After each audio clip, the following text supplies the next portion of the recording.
எல்லாருக்கும் வணக்கம். நம்ம லாஸ்ட் வீடியோவில் டிஎன்பிஎஸ்சி குரூப் 4க்கான தமிழ் சிலபஸை எக்ஸ்பிளைன் பண்ணி லாஸ்ட் வீடியோ போட்டிருந்தோம். அதில் என்ன போட்டிருந்தோம்னா அழகு 1 மற்றும் அழகு 2க்கான வீடியோவை நம்ம ஏற்கனவே அப்லோட் பண்ணியிருந்தோம். அழகு 1 என்னன்னு பார்த்தீங்கன்னா இலக்கணம், அழகு 2 என்னன்னு பார்த்தீங்கன்னா சொல்லகராறு.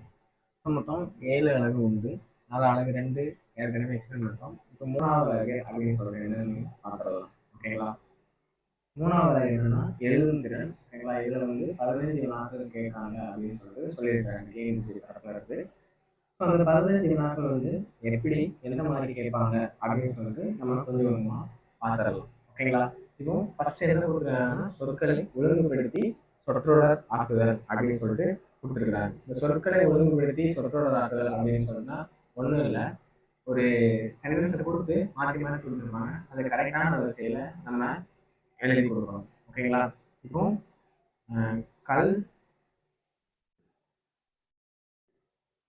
இளம் மயில் அப்படின்னு கொடுத்துருப்பாங்க. ஸோ இதுக்கான சென்டென்ஸ் கரெக்டாக இருந்ததுன்னா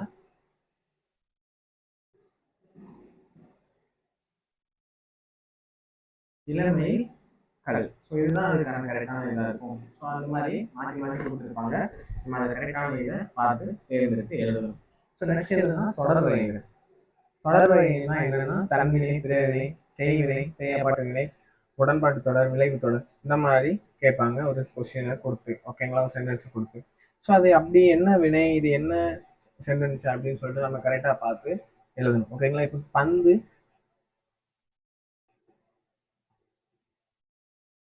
உருண்டது இப்படின்னா இது தன்வினை. ஓகேங்களா?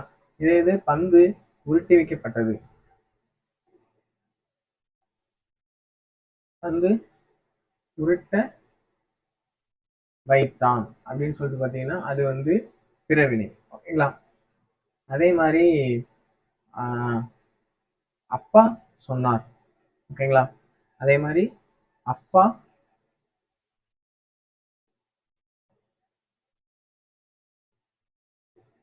சொன்னார் இப்படி இருந்துச்சுன்னா இது செய்வினை. ஓகேங்களா? இதே மாதிரி தோசை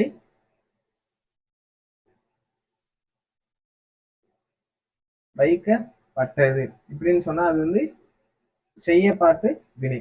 ஸோ இந்த மாதிரி கொஸ்டின்ஸு கேட்டு கொடுத்து அது என்ன வினை எப்படி அப்படின்னு சொல்லிட்டு நம்மளை கரெக்டான ஆன்சரை கண்டுபிடிக்க சொல்லுவாங்க. இது அந்த செய்வினை, செய்யப்பாட்டு வினை, தன்வினை, பிறவினை. ஸோ இதுக்கான எக்ஸ்பிளனேஷன்லாம் தனித்தனி அடுத்தடுத்த வீடியோவில் நம்ம தெளிவாக பார்த்துடலாம். ஓகேங்களா? நெக்ஸ்ட் அடுத்து என்ன கொடுத்துருக்காங்கன்னா பிழை திருத்தம் அப்படின்னு சொல்லிட்டு கொடுத்துருக்காங்க. பிழை திருத்தம்னா ஒன்றும் இல்லை, ஒரு சென்டென்ஸ் கொடுத்து ஒரு ஓர் அப்படின்னு சொல்லிட்டு வருமா, இல்லை ஒரு அப்படின்னு சொல்லிட்டு வருமா, இல்லை அது அப்படின்னு சொல்லிட்டு வருமா, இல்லை அது அப்படின்னு சொல்லிட்டு வருமா. இப்போ ஓர் ஊர், ஒரு குளம், அத்து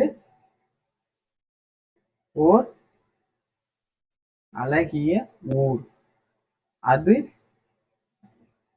அது குளம் அப்படின்னு சொல்லிட்டு எழுதணும். ஓகேங்களா? இந்த மாதிரி சென்டென்ஸ் கொடுத்து அது கரெக்டான இது என்ன வரும், அது வருமா, ஊர் வருமா, இல்லை ஒரு வருமா, இல்லை அது வருமா அப்படின்னு சொல்லிட்டு நம்மகிட்ட கேட்பாங்க. ஸோ அதுதான் அந்த பிழை திருத்தம். நெக்ஸ்ட் ஒருமை பன்மை பிழைகளை நீக்கி எழுதுக. ஓகேங்களா? அந்த ஒருமை பன்மை பிழைகளை நீக்கி எழுதுனா சிம்பிள் தான். இப்போ அவன் வந்தான் அப்படி எழுதுனா அது ஒருமை. அவர்கள்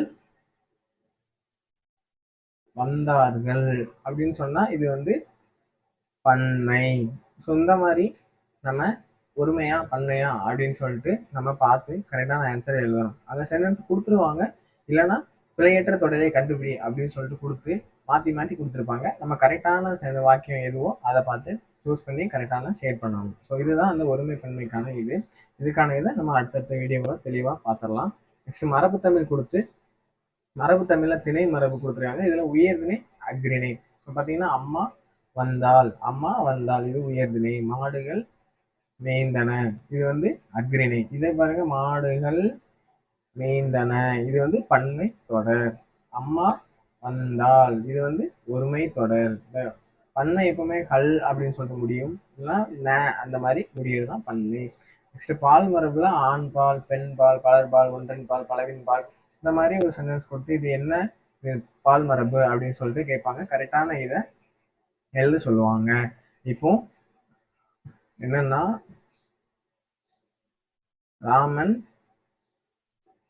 வந்தால் இப்படி சொன்ன இந்த சென்டென்ஸ் கரெக்டானா இல்ல, இந்த சென்டென்ஸ் தப்பு. இது எப்படி எழுதணும்னா, ராமன் வந்தான் அப்படின்னு எழுதணும். ஸோ இதுதான் அதுக்கான கரெக்டான சென்டென்ஸ். ஓகேங்களா? இந்த மாதிரி தான் சென்டென்ஸ் கொடுத்து அதுக்கான கரெக்டான இதை நம்மளால எழுத சொல்லுவாங்க. ஸோ நம்ம கரெக்டாக இதை பார்த்து எழுதணும். அதே மாதிரி காலமரபு. காலமரபுல என்னன்னா, இறந்த காலம், நிகழ்காலம், எதிர்காலம். காலனாலே முக்காலங்கள் தானே, இறந்த காலம், நிகழ்காலம், எதிர்காலம் அப்படின்னு சொல்லிட்டு சொல்லியிருப்பாங்க.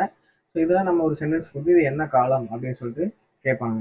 பாருங்க, பாடும் பாடல். பாடும் பாடல்னா என்ன காலம்? எதிர்காலம். ஓகேங்களா? இதே மாதிரி பாடிய பாடல். பாடிய பாடல்னா என்ன காலங்க? இறந்த காலம். ஓகேங்களா? இந்த மாதிரி ஒரு இதை கொடுத்து இது என்ன காலம் அப்படின்னு சொல்லிட்டு நம்மளை கண்டுபிடிக்க சொல்லுவாங்க. அதே மாதிரி நெக்ஸ்ட் பாருங்க, இளமை பெயர்கள். இளமை பெயர்கள் என்ன கொடுத்துருக்காங்கன்னா, பசு, கன்று, ஆடு, குட்டி, இந்த மாதிரி ஒரு உயிரினத்தை கொடுத்து இதுக்கான இளமை பெயர் என்னன்னு சொல்லிட்டு கேட்பாங்க. அதே மாதிரி இப்போ சிங்கத்துக்கு இளமை பேர் என்னங்க? சிங்கத்தோட இளமை பேர் குருளை. புலிக்கு என்னங்க? பரல். ஸோ இந்த மாதிரி கொஷின்ஸ் இருக்கும். ஸோ இதுக்கான இது என்ன அப்படின்னு சொல்லிட்டு கேட்கணும். நெக்ஸ்ட் என்ன கொடுத்துருக்காங்கன்னா, ஒளி மரபு. ஒளி மரபுனா விலங்குகள் எழுப்பக்கூடிய ஒளி சத்தத்தை குறிக்கிறது. ஓகேங்களா? இப்போ நாய் குரைத்தது, இதே மாதிரி ஆந்தை அலறியது, இந்த மாதிரி கூகை என்ன பண்ணும்? கூகை புலரும். இந்த மாதிரி ஒவ்வொன்றுக்கும் ஒவ்வொரு சத்தம் இருக்கும். ஸோ அதை என்னன்னு நம்ம கண்டுபிடிச்சி கரெக்டான இதை எழுதணும். நெக்ஸ்ட் வினை மரபு என்னன்னு சொல்லிட்டு கொடுத்துருக்காங்க. வினை மரபுனா ஒன்றும் இல்லை, நம்ம செய்யற செயலுக்கான இது. ஓகேங்களா? இப்போ சோறு உண், சோறு தின்றான் அப்படின்னு சொன்னா அது தப்பு. சோறு உண்டான் அப்படின்னு சொல்லிட்டு எழுதணும். இதே மாதிரி கூடை முடை, கூடை முடைந்தார் அப்படின்னு சொல்லி எழுதணும். கூடை வளைந்தார் அப்படின்னு சொல்லிட்டு எழுதக்கூடாது. இதே மாதிரி பானை வணைந்தார் அப்படின்னு சொல்லிட்டு எழுதணும். ஓகே, பானை செய்தார் அப்படின்னு சொல்லிட்டு எழுதக்கூடாது. ஸோ இதுதான் அந்த வினை மரபு. நெக்ஸ்ட் தொகை மரபு அப்படின்னு சொல்லி கொடுத்துருக்காங்க. இதுக்குன்னா ஒவ்வொரு தொகை, ஒரு கூட்டா சேர்ந்ததுக்கான பொருட்கள் தான் இந்த தொகை மரபு. மக்கள் எல்லாம் கூட்டமா இருந்தாங்கன்னா அதுக்கு மக்கள் கூட்டம். ஆடு நிறைய இருந்துச்சு அதுக்கு பேர் ஆட்டு மந்தை. இப்போ சாவிகள் நிறைய இருந்துச்சு அதுக்கு பேர் என்ன பேர் பார்த்தீங்கன்னா சாவி கொத்து. இந்த மாதிரி எழுதணும். இதே மாதிரி வாழை நிறைய மாதிரி இருந்துச்சுன்னா வாழை என்ன சொல்லுவோம்? வாழை தோட்டம். இந்த மாதிரி சொல்றதுதான் இந்த நிறுத்தற் குறியீடுகள். ஓகேங்களா? நெக்ஸ்ட் அடுத்தது என்னன்னு பாத்தீங்கன்னா தொகை மரபு. அடுத்தது என்னன்னு பாத்தீங்கன்னா நிறுத்தற் குறியீடு. ஓகேங்களா? நிறுத்தற் குறியீடு என்னன்னு சொல்லிட்டு நம்ம ஒவ்வொன்றா பார்த்துடலாம். ஸோ ஒரு சென்டென்ஸை கொடுத்து இது கீழே என்னென்ன நிறுத்தற் குறியெல்லாம் வரும், இல்லைன்னா கரெக்டான வாக்கியங்களை, பிழையற்ற வாக்கியங்களை தேர்ந்தெடுத்து எழுதுக அப்படின்னு சொல்லுவாங்க. அந்த சென்டென்ஸ்ல கால் புள்ளி, அரை புள்ளி, முக்கால் புள்ளி, முற்றுப்புள்ளி, வியப்புக்குறி, வினாக்குறி ஆகியவற்றை சரியான இடங்களை பயன்படுத்தி எழுதுறது தான் இந்த நிறுத்தற்குறி, பஞ்சுவேஷன் அப்படின்னு சொல்லிட்டு இங்கிலீஷ்ல சொல்லுவாங்க. ஸோ இதுல இப்போ முக்கணின்னு பாத்துக்கோங்களேன். முக்கணி என்னலாங்க வரும்? முக்கணி இப்படி போட்டு மா, பலா, வாழை எல்லாம் கமா வரும். அப்படிதானங்க? கடைசியில ஃபுல் ஸ்டாப். இந்த மாதிரி எந்த இடத்துல கமா வரும், இந்த இடத்துல இந்த முற்றுப்புள்ளி, அரை புள்ளி, முக்கால் புள்ளி இதெல்லாம் எங்கெங்க வரும் அப்படின்னு சொல்லிட்டு நம்ம பார்க்கறது தான் இந்த பஞ்சுவேஷன். ஓகேங்களா? நிறுத்தற் குறியீடுகள். நெக்ஸ்ட் அடுத்தது என்னன்னா கலை சொற்கள். கலை சொற்கள் அழகு 4 என்னன்னு சொல்லியிருக்காங்க. கலை சொற்கள். கலை சொற்கள் என்னன்னா இங்கிலீஷ்ல கொடுத்து அதுக்கான தமிழ் மீனிங் என்ன அப்படின்னு சொல்லிட்டு நம்ம கேட்பாங்க. அது என்னென்னலாம் கொடுக்குறாங்கன்னு பார்த்தீங்கன்னா அறிவியல், தொழில்நுட்பம், கல்வி, மருத்துவம், மேலாண்மை, சட்டம், புவியியல், ஊடகம், தகவல் தொழில்நுட்பம், இந்த மாதிரி ஒரு சிலதை கொடுத்து இதுல இருந்து கேட்போம் அப்படின்னு சொல்லிட்டு சொல்லியிருக்காங்க. ஸோ அதுக்கான அடுத்த வீடியோக்களை நம்ம தெளிவாக பார்க்கலாம். நெக்ஸ்ட் அழகு 5 என்ன சொல்லியிருக்காங்கன்னா வாசித்ததை புரிந்து கொள்ளும் திறன். இதுல இருந்து எத்தனை கொஸ்டின் கேட்பாங்கன்னு சொல்லியிருக்காங்கன்னா 15 கொஸ்டின் கேட்போம் அப்படின்னு சொல்லிட்டு சொல்லியிருக்காங்க. ஸோ இது ரொம்ப ஈஸியாக தான் இருக்கும் நமக்கு. ஓகேங்களா? 10 கொடுத்து ஒரு பேரா கொடுத்து அந்த பேரால இருந்து கொஸ்டின் கேட்பாங்க 5 கொஸ்டின். அந்த பேரால வந்து நம்ம பார்த்து ஃபில் பண்ற மாதிரி தான் இருக்கும். ஓகேங்களா? இது வந்து கொஞ்சம் ஈஸியாக தான் இருக்கும். நெக்ஸ்ட் இந்த ஊமை தொடர்கள், மரபு தொடர்கள், பழமொழி, ஆவணங்கள், அது வந்து அரசு அலுவலக ஆவணங்கள் கொடுக்குறதுலாம் ரொம்ப ஈஸியாக தான் இருக்கும். இப்போ 5 வளையாது 50 வளையாது, இல்லைன்னா ஆயிரங்காலத்து பயிர், இந்த ஓகேங்களா, மயில் போல ஆடினால், இந்த மாதிரி ஒவ்வொன்றுக்கும் கொடுத்து நமக்கான இதை கரெக்டான இது என்ன அப்படின்னு சொல்லிட்டு கேட்பாங்க. ஸோ அதுதான் அந்த இது. நெக்ஸ்ட் அடுத்தது என்னன்னு பார்த்தீங்கன்னா அழகு 6. அழகு 6 என்ன சொல்லியிருக்காங்கன்னா எளிய மொழிபெயர்ப்பு. ஓகேங்களா, இதுல இருந்து எத்தனை கொஸ்டின் கேட்பாங்கன்னா 5 கொஸ்டின் கேட்போம் அப்படின்னு சொல்லிட்டு சொல்லியிருக்காங்க. இதே மாதிரி தான் கலை சொற்கள் மாதிரியே தான் இந்த எளிய மொழிபெயர்ப்பும். இதை வந்து இங்கிலீஷ்ல கொடுத்து அதுக்கான தமிழ்ல என்ன மீனிங் வரும் அப்படின்னு சொல்லிட்டு கேட்பாங்க. ஸோ கம்ப்யூட்டர், பிரிண்டர், இதுக்கான தமிழ்ல என்ன மீனிங்கு, ஃபைலுக்கு கோப்பு, கடிதங்களுக்கு வந்து லெட்டர்ஸு, மனுக்களுக்கு வந்து பெட்டிஷன், இந்த மாதிரி ஒவ்வொன்றுக்கும் ஒவ்வொரு இதை கொடுத்து இதுக்கான தமிழ் என்ன வரும், இல்லை ஆங்கிலத்தில் என்ன வரும் அப்படின்னு சொல்லிட்டு கேட்பாங்க. அதுதான் இந்த எளிய மொழிபெயர்ப்பு.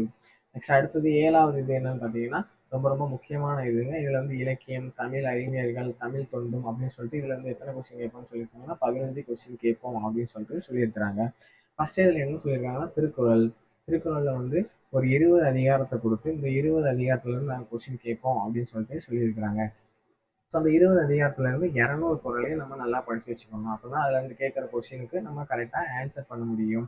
அந்த 20 அதிகாரங்கள் என்னெல்லாம் பார்த்தீங்கன்னா ஒழுக்கமுடைமை, குறையுடைமை, ஊக்கமுடைமை, விருந்தோம்பல், அரண் வலியுறுத்துதல், ஈகை, பெரியாரை துணை போதல், வினை செயல் வகை, அவையஞ்சாமை, கண்ணோட்டம், அன்புடைமை, கல்வி, நடுவுநிலைமை, கூடா ஒழுக்கம், கல்லாமை, செங்கோன்மை, பண்புடைமை, நட்பாராய்தல். ஓகேங்களா, ஸோ நட்பாராய்தல், புறங்கூறாமை, அருளுடைமை, இந்த மாதிரி 20 அதிகாரத்தை கொடுத்துருக்குறாங்க. அந்த 20 அதிகாரத்துலேருந்து நமக்கு கொஸ்டின் கேட்பாங்க. ஸோ நம்ம அதுக்கான திருக்குறள்லாம் நல்லா படிச்சு வச்சிட்டோம்னா நம்ம கரெக்டாக ஆன்சர் பண்ணிடலாம்.